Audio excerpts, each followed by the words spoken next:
I have great respect for accountants, but any competent accountant has at least a touch of OCD. It's really necessary for them to do their job properly. But some have more of it than most. At one time, we had a controller who really put the obsessive in obsessive compulsive.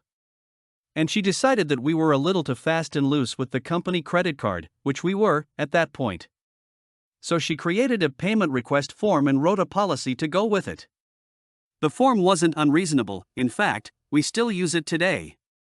The policy was another story. The form was to be used, per the policy, for all uses of the company credit card, which we used for everything, because the owner got airline mileage on it. It had a 6-figure limit.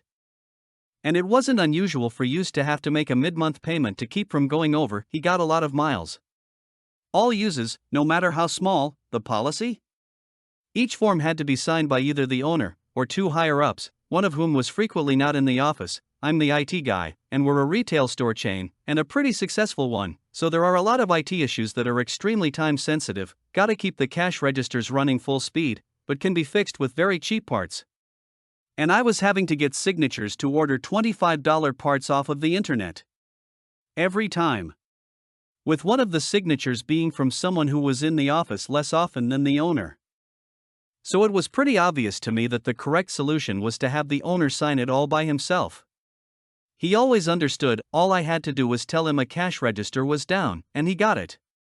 I do like working for smart people, until the day I took the third form into his office within an hour or so for his signature, because one of the other two people who could sign was out of town. He told me he'd look into this as he signed it, and as I walked by the controller's office on the way back to mine, he was already there, having a very polite.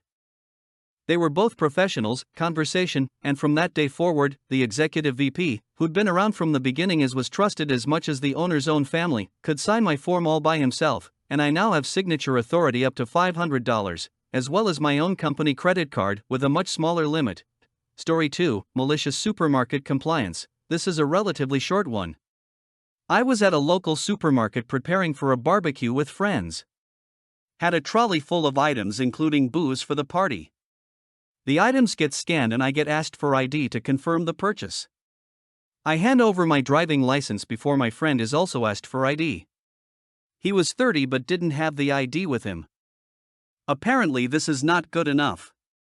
We had a little back and forth stating how absurd this was. I even asked if they were ID checking the family at the next till as they clearly had a child with them. The end I was given the option to purchase without the booze or leave. Obviously expecting me to purchase without the booze, she told me my total. I calmly said no thanks and walked out after leaving the whole 320-pound shop on the conveyor. I did feel a little sorry for those behind me.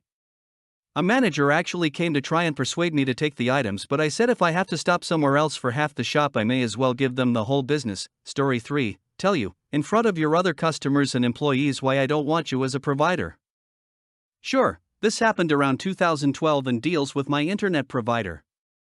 They sucked majorly, days with no internet and no warnings. The last straw was when there was no internet for over 2 weeks.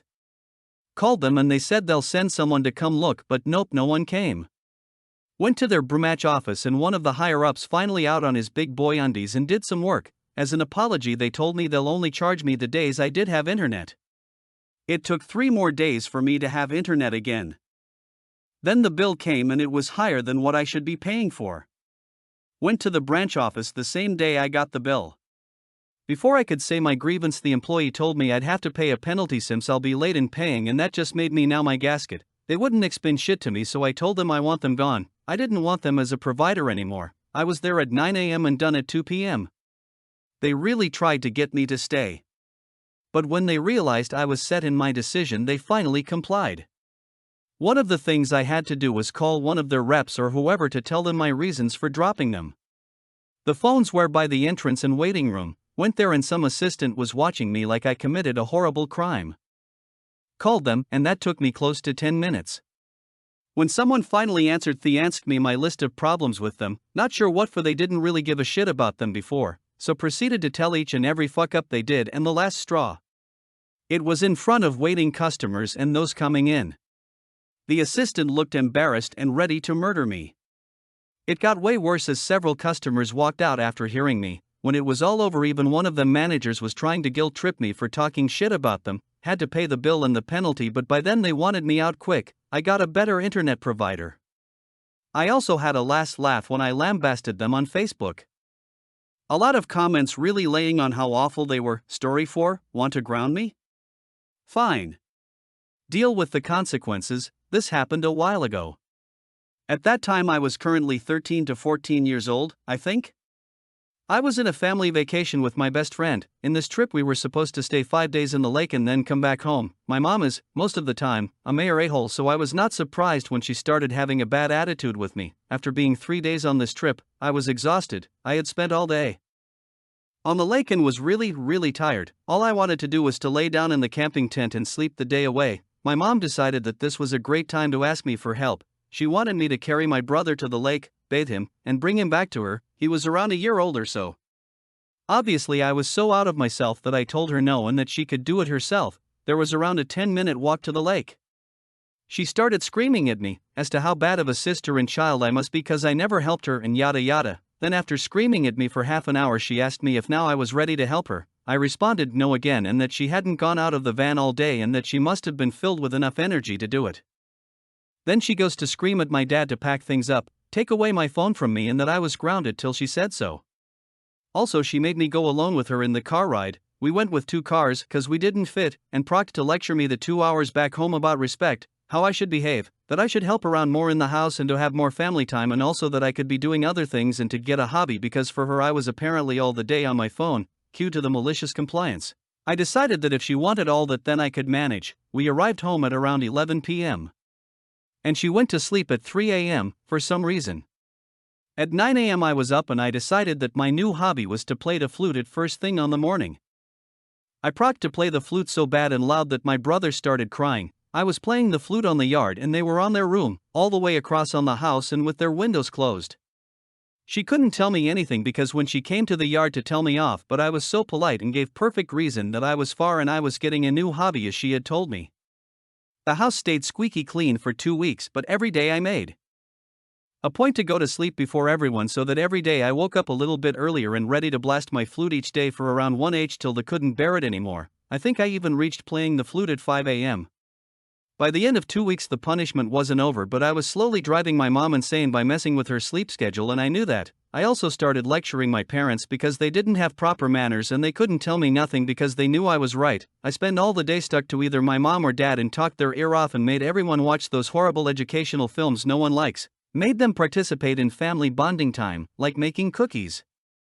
Procked to leave as much of a mess as I could, and when they told me to clean it, sorry, but I already have cleaned the house today, could you do it? I was eating their brains, their sanity, and their free time, either by nagging them or by cautiously waking my brother up, but doing it in a quiet way so that they wouldn't find out, and having them to deal with a baby all day long. The last day, around 2 weeks and a half, my mom was so fed up that she gave me the phone back. It has been around 2 or 3 years since then and I haven't been grounded since then. Story 5, just one more song. So I just remembered this right now when listening to my music, rock music. I like Guns N' Roses, AC/DC, System of the Down, all those bands. So I was driving home from my in-laws and started my playlist 2 song and my wife says she is gonna turn it off.